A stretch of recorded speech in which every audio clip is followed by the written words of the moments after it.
Hey everyone, welcome to the Brain Body Reset Podcast. I'm your host, Spencer Zimmerman. Beyond the diagnosis and symptoms, there's a path to feeling better. Dive into the world of brain-body connection and learn how to optimize your health. Today I've got a different type of conversation that we are going to have. Normally we talk about symptoms, conditions that individuals have. What can be done for treatment? What can be done for evaluation?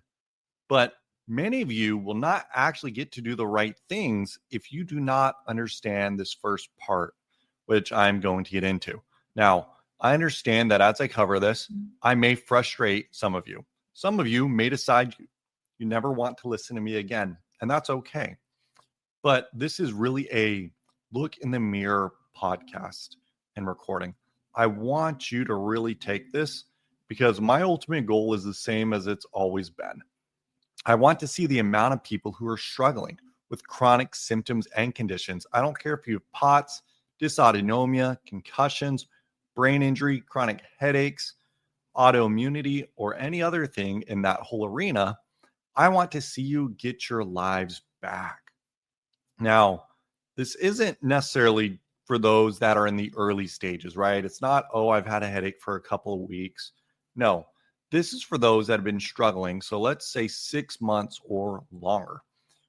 Because my average patient, they've really been struggling for years. But when I have conversations with patients, these are the things that come up all the time that we've had to work on and that they routinely think would be beneficial for other people to know, and they wish they would have known that.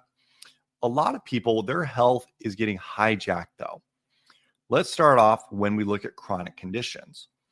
Our healthcare system, based upon insurance and pharmaceuticals, is really based upon here's the one thing you do for this.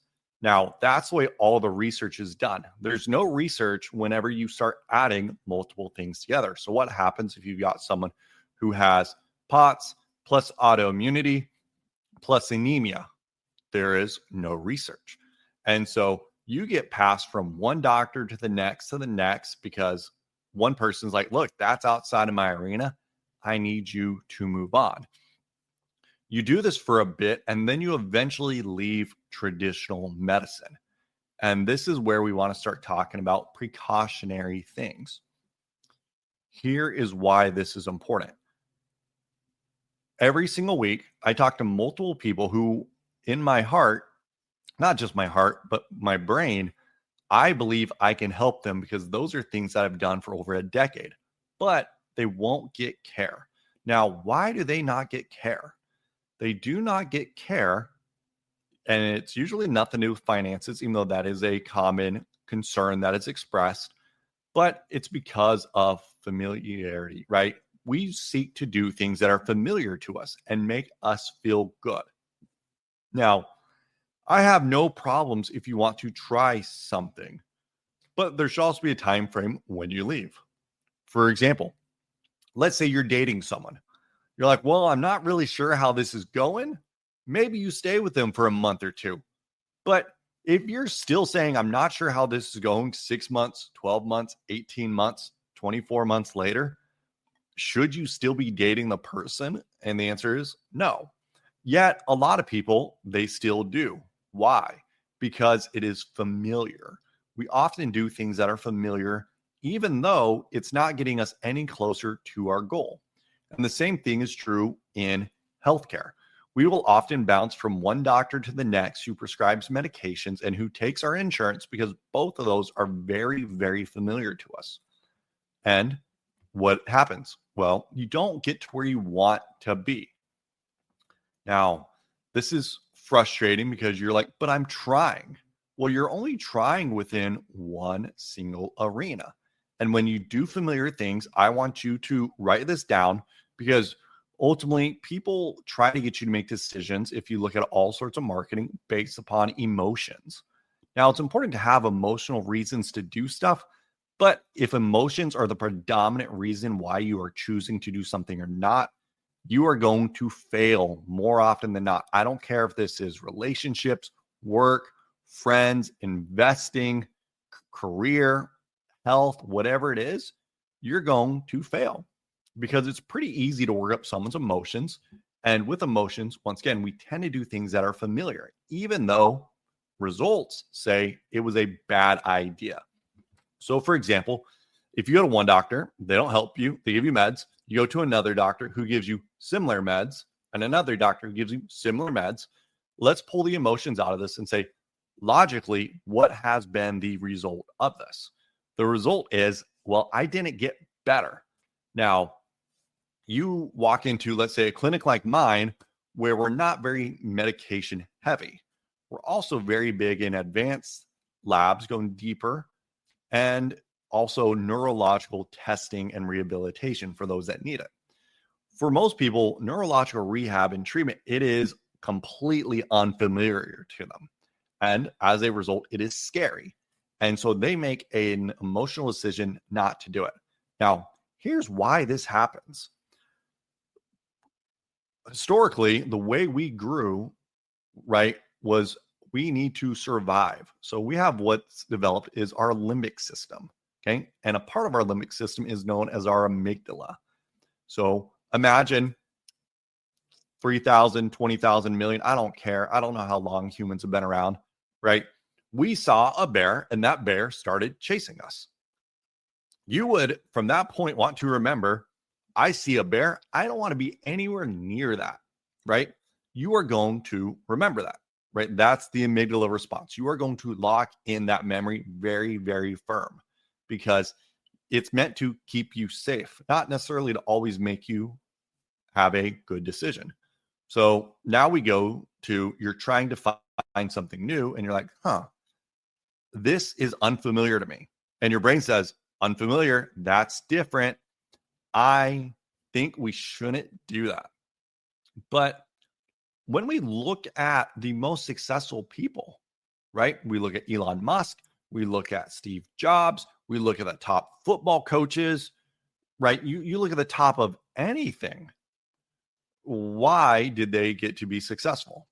Well, they went through multiple failures, punches in the face, and they also did things differently. They did things that had the average person uncomfortable. Because when we really look at the highest potential that we achieve in life, it is to leave our comfort zone. Now, let's be clear. This isn't me saying you should just do stuff that is 100% uncomfortable, right? That you shouldn't just do it because of that. That's not a sufficient reason. But I don't want you to avoid something because it is uncomfortable and it is different. Because in reality, when we first got cell phones, those were different. You didn't have service everywhere, right? You don't want to be the bozo who's like, oh, I thought I was good and I had no service, right? And we've seen this as history's progressed. With each new advancement in technology, there was a time of discomfort until it routinely became accepted. And as it becomes accepted, you don't actually understand why it works, do you? Do you understand why your phone works or how your computer works? I'm not saying, oh, I can push here and there and this is what happens. No, that is your experience. You are experiencing an outcome. But can you tell me what is actually happening at a software and a hardware level that allows you to have that outcome? And the answer is no, you can't. And neither can I actually. I can't tell you why the cell phone or computer does exactly what I want it to do, other than that is the way it was programmed. The same thing is true with health, right? You're not going to understand everything. The more you try to understand it, the more confused you're probably going to be, unless you want to spend tens of thousands of hours in doing it. But you have to do it. It's not sufficient to just study, because even that's not going to be enough. So don't try to overly understand, because without context, it doesn't mean a lot. Now, once again, this doesn't mean you should go in there and make purely emotional based decisions. I really want to be clear on that, right? I've got plenty of people who've got POTS, autoimmune conditions, chronic brain injuries, who feel they've been scammed by other providers. And it's not necessarily because we think all those providers out there are scam artists. Now, are there some that are just not good people and they really don't care about you? Absolutely. But the majority, that's not who they are. But the majority, they don't know what they don't know. You maybe have heard the saying, don't put all your eggs in one basket, right? If you're investing in stocks or crypto, don't put all your stocks or crypto in one thing, because it's either going to go really well or it's going to go horrible. You've got no other option. And the same thing happens in this world of chronic illness. So let's imagine you've got POTS, dysautonomia, or you've got a concussion, right? And you've got headaches. And I know I beat up this group a fair bit, but you go and see an upper cervical chiropractor and they say, look, I found out C1, C2, it's not aligned. Here's the x-ray. And if we fix that, you should do great. Now, does that mean they don't help anyone? Well, the answer is no, they do help people, but they have to hope it's that one thing gives you everything you need. So that means there's going to be a high degree of failure. They're going to have people who they help, but they're going to have a ton of people they don't help, because guess what? There's much more than one thing going on, right? So if I look at some of the POTS people that I've got, they've got neurological dysfunction, they've got anemia, they've got thyroid issues, they've got gut issues. And what we do is we work through that and say, well, does your testing explain this, right? So let's say thyroid. Let's say your free thyroid, so your free T3 is at the low end of normal. And you say, my energy's at a 20%, right? The fact is, you're in lab range. The odds that you get that to a more optimal spot and that makes up 80% difference in your energy is very, very slim, pretty much none. Okay. Now, maybe you get a little bit of improvement, but you're probably not getting all the way, right? It's too big of a gap. And I see this happen all the time. And unfortunately, people will keep going. And then they've often bounced through multiple chiropractors, hoping that someone can adjust better than the other person. They'll often try a variety of different supplements based upon recommendations from friends, TikTok, YouTube, Google, and other things like that. But I really want you to step back and let's get rid of the emotions, because I know we get attached to things and we often pre-make up our mind before we go and meet with someone. Like, oh, I think I'm going to do this, or no, I'm not going to do this. We kind of already know because we've got our biases. And we often, in the chronic health space, people often try to find a doctor who will do what they want them to do. But the thing is, if doing what you wanted them to do was going to help, wouldn't you already be better? Think about that, right? I've had patients who are like, look, I'm going to tell people about everything that's happened, but I'm going to tell them, like, if you're not going to follow the recipe and you're not going to follow everything precisely, don't do it. Because you may ask me to help you make chocolate chip cookies, but if you don't want to follow the recipe, are you going to get the chocolate chip cookies? No, you're not. Okay. It's not going to happen. Now, I understand many of the people in my audience, they feel that they have been scammed, right? They've tried a lot of different things and they're frustrated because they don't know if they're ever going to get better. And unfortunately, most of the people who come and see me, they're literally just so desperate that any chance something could work, they'll do it. But it's because their desperation is so high that it outweighs their doubts. Now, at the end of the day, the majority of people are thrilled beyond belief that they did get help. But why was it different? Well, one, I did give them expectations, right? I said, hey, we're going to evaluate your brain and your body. Because, for example, if you ace your neurological testing, I shouldn't do neurological rehab with you. If I do, you're probably not going to get the results you want. And unfortunately, there are some people who do neurological rehab and they're actually really, really good at it. But if that's all you evaluate, so let's go back to putting all your eggs in one basket, guess what? You are doing things based upon more of, you're just ignorant of what other things are out there because you just lack awareness. Okay. And the more aware you are of what's happening, the better the results you're going to have. So I really want you to view things differently. But I also want to talk about the insurance system. Okay. If, let's go back to familiar, right? It is familiar to use our insurance. And unfortunately, the insurance companies have jacked up rates year after year after year. People, their insurance premiums and deductibles keep going up, and they feel so sunk into it that they feel like they have to use it. But why do you want to keep using it if it's not helping you? Like, seriously. You know, it's not that you need to go and see me or another self-pay provider. But if you keep using something that's giving you zero results and you're like, this is horrible, why are you doing it? Like, let's be honest here. By default, you are actually allowing your insurance company to keep you stuck. And I understand there's been mass media advertising on this that's really programmed us to think our insurance is there to do everything for us. Because what happens, right?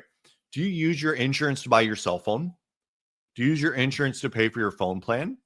Do you use your insurance to buy your house or to pay rent? Do you use your insurance to buy a car? Do you use your insurance to decide where to go on a trip to? Do you use your insurance for college? Do you use your insurance for anything else in life? Anything? No. You will go on the trip you want to. You will find a way to make it work. You will pay more for a cell phone or a cell phone plan than you really need to because that's just what you want. You will pay more for a car than you need to because that's what you want. You will get a swimming pool because that's what you want. But when it comes to insurance and your health, all of a sudden, magically, oh, I can't do it. I can't do it. This is lies, right? Your health has been hijacked. Your health has been hijacked by the drug companies and big insurance, okay? They don't care about you. Now, are there employees there that care about you? Yes. But as a whole, they don't care about you. They don't. Because if they did, we would see better coverage for preventative care. We would see better coverage if you got to pick your provider, right? Like, oh, I want to see this person. We're going to pay them well. But what happens? Your highest paid people are the specialists who are in the hospital systems. And let's face it, it's hard to compete with them when they get a leg up on insurance reimbursement and everything like that. And specialists get paid a ridiculous amount. Trust me, many of the functional healthcare practitioners out there and natural health providers, medical doctors, DOs, NPs, PAs, chiropractors, naturopaths who do that would gladly take insurance if they got paid appropriately for what they do. So please, I beg you, do not let insurance prevent you from where you need to be. Because yes, I understand there is a cost, but in life, there will always be cost. Whether the cost is time, money, right? Those are the two biggest costs. Memories, because maybe something is going to cost a little bit up front. But what is the cost of having that for the next 10 years? What do you lose in memories? What do you lose in friendships? What do you lose in career promotions? Right? There's a lot of stuff that is being lost. So I understand, once again, this has been very different than our regular conversations that we have. And we will definitely be going back to talking about the conditions and the symptoms and everything that we treat, which is really what this is based around. But I also wanted to do a little bit where we do work on mindset and that you realize that you can heal, you can get better, but let's not fall for the insurance myth. Let's not fall for the magic bullet that there's this one thing that if I do it, I'm going to magically get better. Also, the danger of the familiar, right? Familiar is good if it works, but if familiar doesn't work, it is a trap that needs, once again, to be known.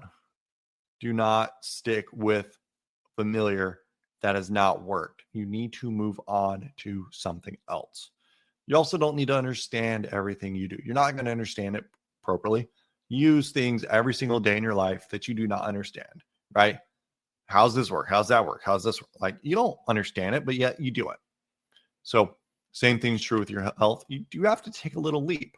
Now, that's not me saying you should commit to stuff for a year, whatever it is, right? I'm really anti that stuff because no one knows how fast things are going to improve, right? But you do need to go outside your comfort zone. Outside your comfort zone is where things can improve. And here's the difference. Because you've had your stuff for so long, your brain, the amygdala we've talked about, things are hijacked.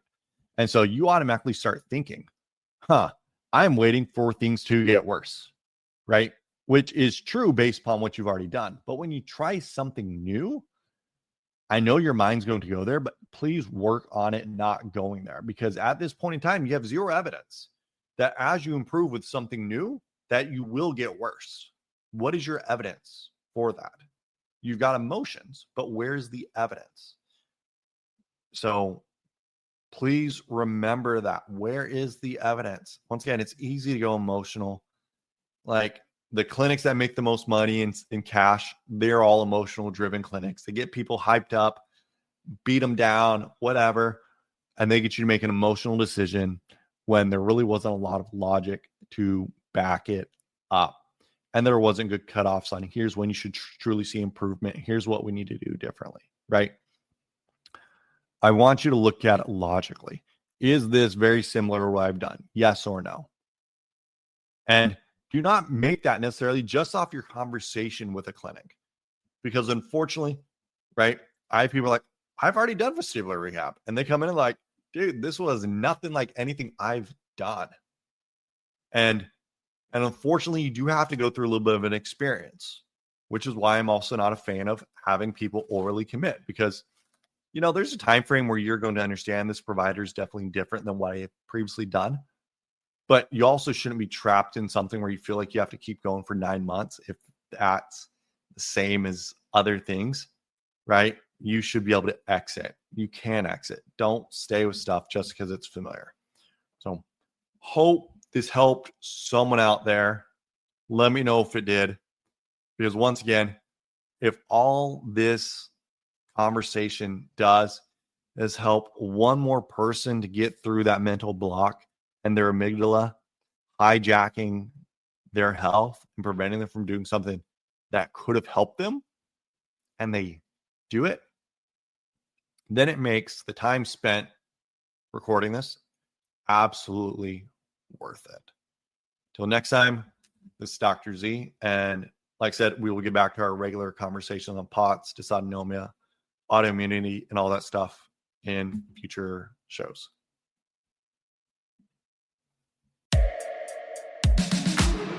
If you have found the material valuable, please subscribe to my YouTube channel, Dr. Spencer Zimmerman, and leave us a 5-star review on Apple Podcasts or where you normally listen to podcasts from. If you would like to work with me, visit peakbrainandbody.com to learn more. You can find me on YouTube, Instagram, Facebook, or TikTok, all with the handle Dr. Spencer Zimmerman. I'm also on X with the handle Dr. S. Zimmerman 5. This podcast is for general information purposes only and does not constitute the practice of medicine, nursing, or other healthcare professional services, including the giving of medical advice. No doctor-patient relationship is formed. The use of this information and the materials are to be used at the user's own risk. The content on this podcast is not meant to be a substitution for medical advice, diagnosis, or treatment. Users should not disregard or delay in obtaining medical advice for any medical condition that they have and should seek the assistance of their healthcare professionals for any such conditions.